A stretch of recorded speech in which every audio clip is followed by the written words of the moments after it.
7:39, seguimos con más de Pulso Informativo y recibimos en este momento a Víctor Manuel Valle, quien es abogado por la Universidad de los Hemisferios, asociado de Dignidad y Derecho, un estudio jurídico especializado en Derecho Constitucional e Internacional, también asociado del Estudio Jurídico López Rivadeneira Mora, secretario arbitral del Centro de Arbitraje y Mediación FedExport y también columnista del diario La República. Junto a él vamos a tratar el tema sobre este pedido de inconstitucionalidad que se ha presentado para poder despenalizar el aborto en todas sus causales. Víctor Manuel, bienvenido a Pulso Informativo. Buenos días, muchas gracias por la oportunidad y a nombre de Dignidad y Derecho, es un gusto estar aquí. Perfecto, muchas gracias. Veamos ahora cómo se presenta todo esto y qué es lo que se está demandando en esta ocasión. El pasado 9 de julio se presenta una demanda de inconstitucionalidad, en este caso en contra del Código Orgánico Integral Penal, para que se pueda modificar, en este caso, lo que se refiere al artículo 149 del COIP, que dice sobre el aborto consentido. La persona que haga abortar a una mujer que ha consentido en ello será sancionada con pena privativa de libertad de 1 o 3 años. La mujer que cause su aborto o permita que otro se lo cause será sancionada con pena privativa de la libertad de 6 meses a 2 años. Lo que se explica es que este artículo del Código Orgánico Integral Penal no está cumpliendo con lo que demanda el artículo 66 de la Constitución del Ecuador, específicamente con el numeral 9, literal 9, del artículo 66, que dice que el derecho de la integridad personal, todo esto, pero también se refiere acá al derecho a tomar decisiones libres, informadas, voluntarias y responsables sobre su sexualidad y su vida y orientación sexual. El Estado promoverá el acceso a los medios necesarios para que estas decisiones se den en condiciones seguras. Es el contexto en cual se presenta esta demanda de inconstitucionalidad para modificar el COIP. Ahora, entrando ya en el campo jurídico, en el campo legal de todo esto, no podemos saltarnos el numeral y literal 1, que dice el derecho a la inviolabilidad de la vida. ¿Cómo se entiende este texto, este pedido? ¿Está bien enmarcado o no? ¿Y cómo queda la vida en medio de este debate? Sí, en efecto, ese es uno de los puntos principales. Del contexto es el adecuado. Solo la pretensión de la demanda es eliminar totalmente el delito del aborto consentido, es decir, y esto se reconoce por las propias accionantes, permitir el aborto libre en el Ecuador sin plazos ni requisitos. Por ejemplo, un aborto a los 6 u 8 meses de embarazo estaría perfectamente legalizado en el Ecuador, no sería punible. Una de las primeras inconsistencias que nosotros encontramos en este caso es que los mismos grupos que impulsaron el aborto por violación, tanto en la Asamblea como en la Corte Constitucional en 2021, hace unos años, son los que ahora están impulsando el aborto libre. Entonces, ahí hay una primera contradicción. ¿Por qué? Porque si bien en el aborto por violación toda la discusión se ceñía a que el embarazo por violación es una situación muy delicada, que una mujer, por ejemplo, no debería ir presa en ese tipo de circunstancias, ahora pretenden que el aborto no tenga ninguna excepción. Entonces, se infiere que lo que trataron es simplemente de utilizar el aborto por violación como una puerta como para normalizar el tema del aborto, y ahora se contradicen y ya lo buscan de manera libre y sin ningún tipo de causales, ¿no es cierto? Fueron las mismas accionantes que estuvieron hablando del aborto por violación en el 2021, ahora en el movimiento Justa Libertad constan estas mismas accionantes en esta nueva demanda que es la 2224. Y sobre el tema del derecho a la vida, totalmente de acuerdo. La demanda deshumaniza totalmente a la persona que va a nacer, que puede ser una niña, puede ser un niño que va a nacer, pero en la demanda, que tiene más de 200 páginas de demanda redactada, se menciona 6 veces a la persona que va a nacer. Es decir, no hay ningún ejercicio de ponderación, de decir derechos de la mujer, lo que ha mencionado, la libre desarrollo de personalidad, tal vez el tema de salud, etcétera. No se pondera, no se dice, derechos de la mujer versus el que va a nacer. Tanto lo deshumanizan que le califican como una expectativa de vida. Es decir, la persona que va a nacer es simplemente una expectativa de vida. Esto contradice la filosofía, el derecho y la biología más básica, digamos, que esa persona es miembro de la especie humana, ¿no es cierto? Y tiene la protección. Citan el 66 de la Constitución, pero bueno, el 45 de nuestra Constitución protege la vida desde la concepción. Reconocemos también la inviolabilidad de la vida, por eso no hay pena de muerte en el Ecuador. E incluso la demanda trata de citar una serie de documentos internacionales que no son vinculantes, que hablan un poco del tema del aborto, porque eso sí existe. Sin embargo, lo que existe en cuanto que sea vinculante para el Ecuador son los tratados internacionales, como la Convención Americana de Derechos Humanos o la Convención de Derechos del Niño. Estos tratados sí que tienen obligaciones expresas de que el Estado, por ejemplo, proteja jurídicamente a los no nacidos y que proteja la vida desde la concepción. Eso es un poco en cuanto a las primeras apreciaciones que hacemos de la demanda. Ya, correcto. También en este caso de los fundamentos de hecho, se habla sobre el tema, por supuesto, de la mujer, unas cifras que también que comenzaremos más adelante, pero sin embargo no se toma el tema de la vida como tal. Uh-huh. ¿En qué expectativa o más o menos cómo se maneja el tema de lo que es la vida en el ámbito jurídico? Porque si bien se habla de un mismo caso, pero hay visiones de diferentes posturas en las cuales para unos la vida no empieza con la concepción, para otros sí, para otros dan tal semana en adelante. No hay un consenso sobre cuándo empieza la vida, y por eso mismo, incluso el tema de la biología mismo. O sea, que dicen de que, bueno, pasado las 6 semanas no siente el sistema neurológico del niño, o sea, un montón de cosas así. Entonces no se tiene un consenso ni tanto legal, ni tanto biológico, ni nada por el estilo. ¿Cómo entender el debate así? Pienso que es uno de los mitos que más han logrado instaurar sobre todo los grupos que promueven el aborto. Es decir, que no existe ese consenso sobre el inicio de la vida. En cuanto al tema de salud o de la biología, por ejemplo, tal vez un experto pueda ser más preciso. Yo lo que puedo decir es que hay consenso en la embriología más básica, en la biología más básica, que el momento de la concepción da inicio a la vida humana, ¿no es cierto? Incluso en cuanto a lógica, a filosofía, en cuanto a los seres, aquí existe un ser humano que ya no tiene un cambio esencial desde el momento de la concepción.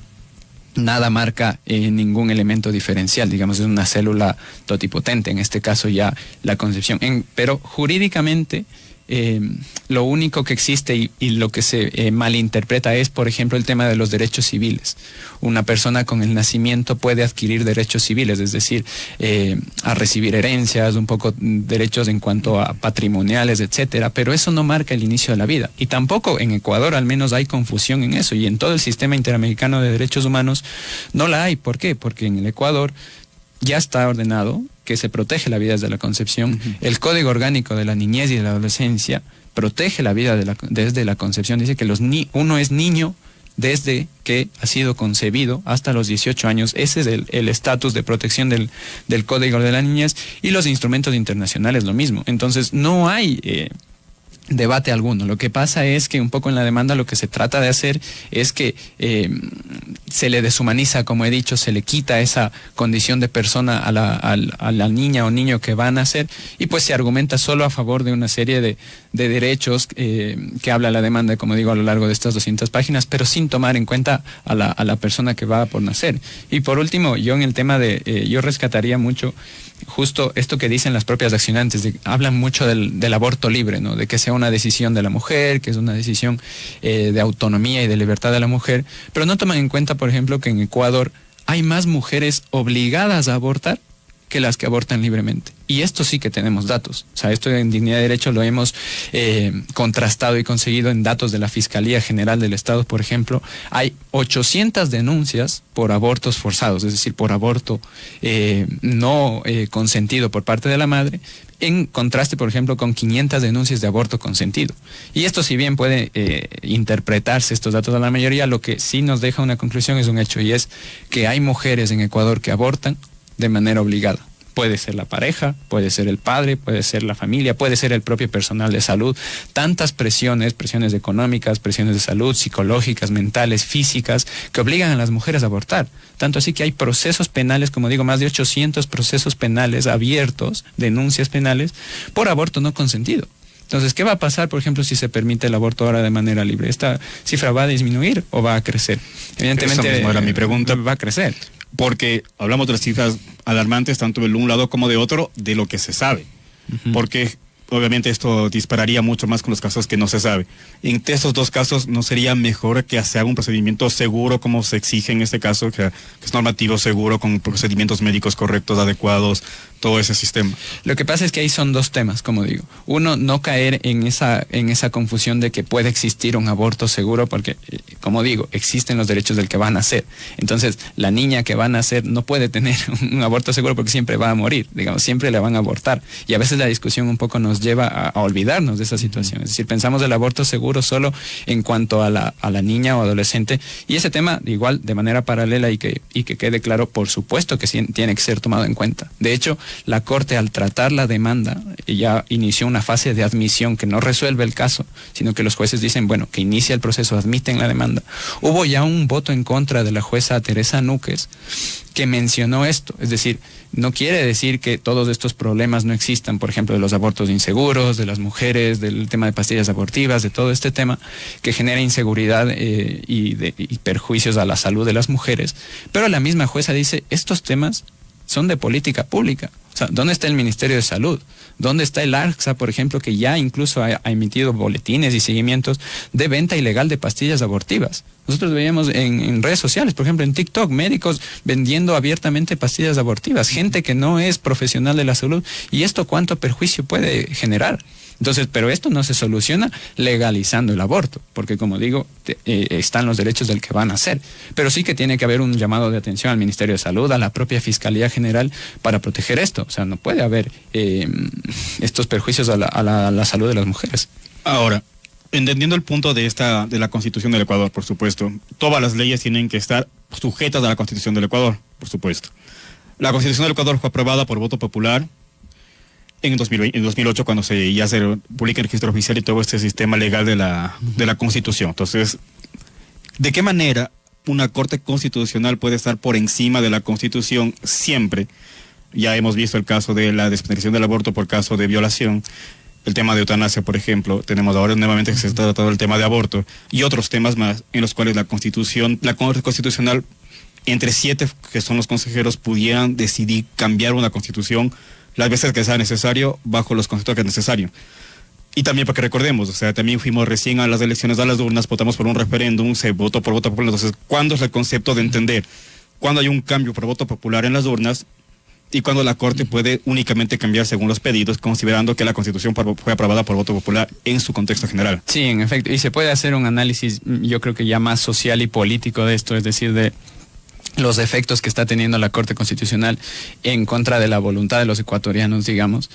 Jurídicamente igual, por ejemplo, en el tema de eutanasia hubo votos en contra de esa sentencia de 2 juezas, y una señaló particularmente esto, o sea, que la Corte estaba excediendo sus facultades de interpretar la Constitución, ¿no? También pasó, por ejemplo, en el tema del matrimonio igualitario, es decir, la Constitución decía literalmente que el matrimonio es entre hombre y mujer, y pues la Corte dice, no dice esto, y lo interpreta extendiendo estas atribuciones. En cuanto al caso específico del aborto, la decisión tiene que recaer de nuevo en los ciudadanos, y esto se menciona también en el voto en contra de Teresa Núquez. O sea, la Corte Constitucional no es competente para resolver estos temas, y tanto se contradicen que la propia Corte, en el tema del aborto por violación, es decir, cuando se despenalizó el aborto por violación, esto fue en 2021, ya la Corte ahí en el párrafo 187 de la sentencia, y me permito citarlo textualmente, mencionó que esta Corte advierte que, si bien existen otros posibles casos en los que existe tensión, principios y derechos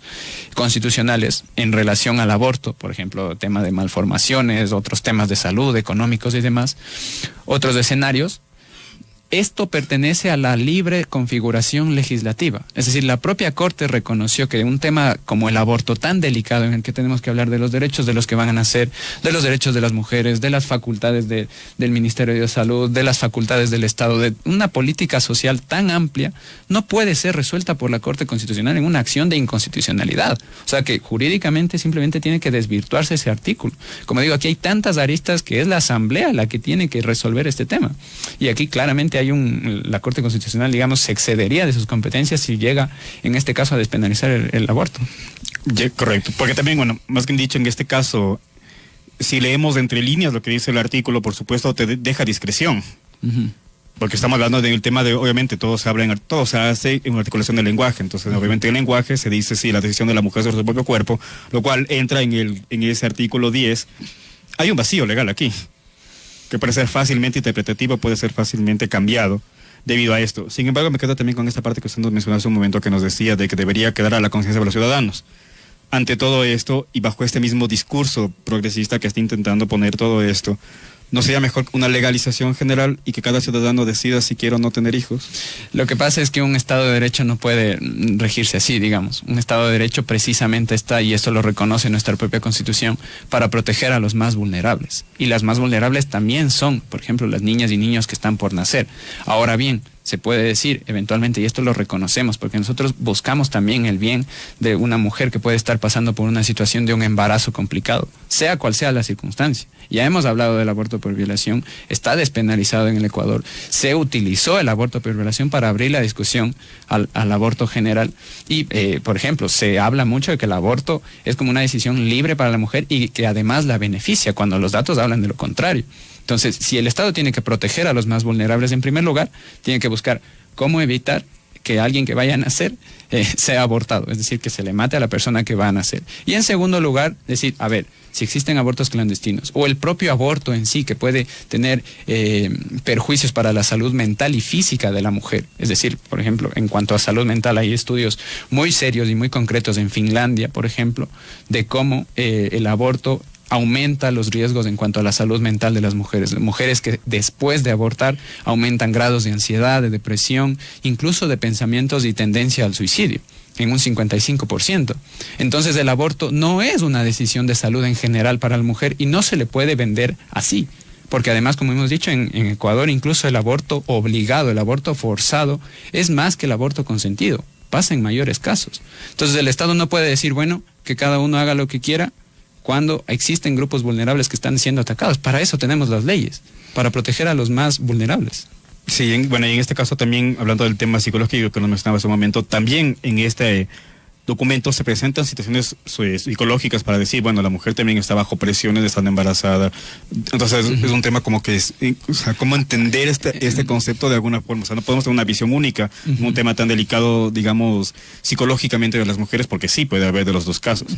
Entiendo yo que puede haber un debate, por ejemplo, en ese sentido. Los datos al final se pueden llevar a cada sitio y siempre hay que entenderlo en el caso particular, digamos. Lo que no se puede hacer primero es, como digo, que la Corte resuelva esto. Este tipo de cosas tendrían que estarse tratando en una comisión de la Asamblea, que comparezcan expertos, que vengan y se debata realmente el tema, se intercambien posturas, porque así se forman las leyes. O sea, de esa forma podemos llegar a algún consenso, digamos, como país. Entonces, en primer lugar, eso en cuanto a la Corte, y en cuanto al tema de salud mental, como digo, no se toma en cuenta, en primer lugar, a la persona que va a nacer. Es decir, desde ahí me parece que ya se cae en un juego que no es justo, ¿no?, para el que van a hacer. Es decir, cuando se le anula, se le dice, tú no estás, y vamos a pensar simplemente en qué es lo mejor para la mujer. Además, como bien se ha mencionado, o sea, el tema de que el aborto no es una situación deseable. Y esto, si retrocedemos 5 años, se puede ver en estos mismos grupos. O sea, estos grupos decían,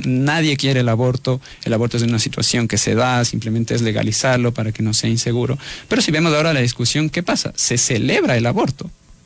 Tenemos marchas, aborto libre, es decir, el aborto se busca y ya es una situación incluso deseable. Los grupos que promueven esto, grupos feministas en general, celebran el aborto, celebran cuando se permite el aborto.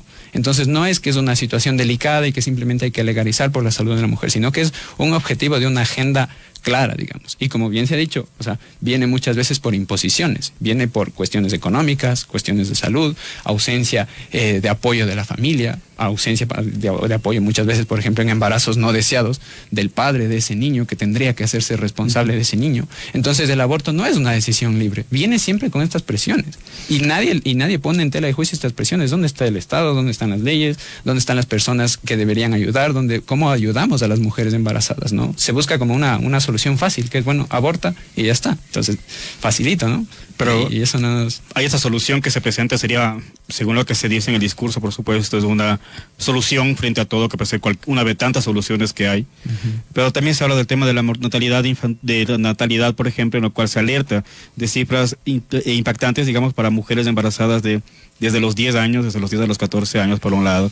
Se habla también de métodos anticonceptivos ineficientes, un sistema ineficiente en entrega de anticonceptivos de salud pública en el Ecuador. También se habla de un tema de muertes maternas, ocasionado especialmente en niñas que han sufrido tanto muertes durante el parto como también por un aborto inseguro. Se habla también de las leyes de interrupción al embarazo que no han sido competentes, considerando que bajo esta premisa toda mujer menor de 18 años es abusada sexualmente, así sea consentido. pero es de aborto por violación y por tanto ya sería normado por la ley. Por otro lado, también las consecuencias socioeconómicas, los costos de omisión que se presenta contra el Estado, avance en la despenalización del aborto en Latinoamérica. Frente a toda esta realidad de que no se puede ocultar y que es grave en el Ecuador, por ejemplo, en este caso, ¿cómo dar soluciones a todo esto? Ahora, precisamente esto último que ha mencionado refuerza la tesis de lo que hemos dicho, porque, por ejemplo, lo que busca la acción es despenalizar el aborto consentido, es decir, un delito que está en nuestro Código Penal. Ahora, recordemos, y esto, por ejemplo, son abogadas, deberían verlo, toda niña es inimputable en el Código Penal. Es decir, despenalizando este aborto, me voy a lo jurídico, no se va a arreglar esta situación de las niñas. Yo no la desconozco y, como digo, tendremos que tratarlo y hay que exigir las políticas públicas respecto a este tema, por supuesto. Pero lo que estamos diciendo es la incoherencia que existe en la demanda. E incluso las adolescentes, es decir, desde los 14 a los 18 años, tienen un régimen especial. Pero todo niño, toda niña o adolescente menor de 18 años es inimputable, no puede ser imputada por un delito que está en el Código Penal. Entonces, ya aquí está, eso por ejemplo es una mala fe en cuanto a las accionantes, porque ponen esto en la demanda y no tiene nada que ver, porque el delito de aborto consentido solo se aplica de 18 años para arriba. Entonces, citar datos de niñas y demás son una esfera de otra discusión. O sea, tenemos que irnos al Ministerio de Salud, exigir al Ejecutivo normativas, etcétera. Todo de acuerdo. Lo que aquí hago es resaltar esa incoherencia que tienen en la demanda. Porque una niña obviamente no va a ir presa por ese delito, ¿no es cierto? Pero te usan este discurso como usaron lo del aborto por violación, te hablan de las niñas, te hablan de las adolescentes, cuando jurídicamente ni siquiera tiene un atismo de coherencia, digamos. Entonces esto es lo grave. Aquí en el Ecuador, ¿ha habido mujeres condenadas por abortar de 1 a 3 años como Manuel del COIP?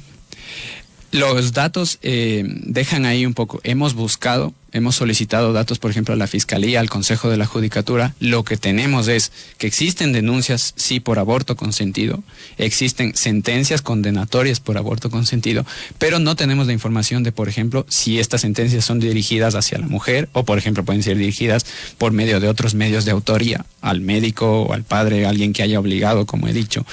Estamos buscando información, por ejemplo, en el SNAI. Ellos van a tener la última palabra en cuanto a si hay mujeres presas por abortar. Ese dato de momento no lo tenemos. Y tampoco las accionantes lo reconocen en su demanda. Las accionantes lo que dicen es que existen estos procesos, pero por ejemplo un proceso penal no siempre acaba en una sentencia condenatoria. De hecho, eso es en un bajo porcentaje. Pero eso, en efecto, el dato todavía cierto de si existe una mujer presa por abortar de manera consentida, no lo tenemos.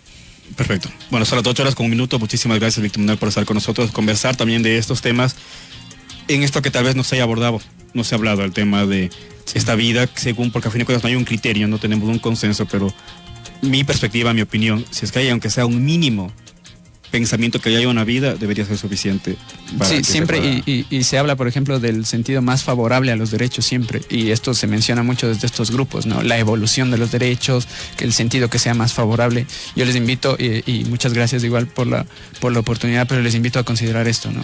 En caso de que haya una vida, si es que no existe ese consenso, que es lo que he dicho, si se ve la embriología, la biología, y jurídicamente existe consenso en que existe vida, protejamos al más vulnerable. Escojamos el derecho que más protege al vulnerable, sin descuidar, por ejemplo, como digo, el otro tema, ¿no? Pero este caso no puede resolverse deshumanizando a la niña o niño que está por nacer. Eso es. Perfecto. Y también la Defensoría del Pueblo presenta una ley a favor de los animales brindándoles de derechos. Claro, y deshumanizan también toda la parte de la dignidad humana. La incoherencia en la que estamos, digamos. La doble moral que siempre ataco en este noticiero. En efecto. 8 horas con 2 minutos. Gracias a Víctor Manuel Valle, por su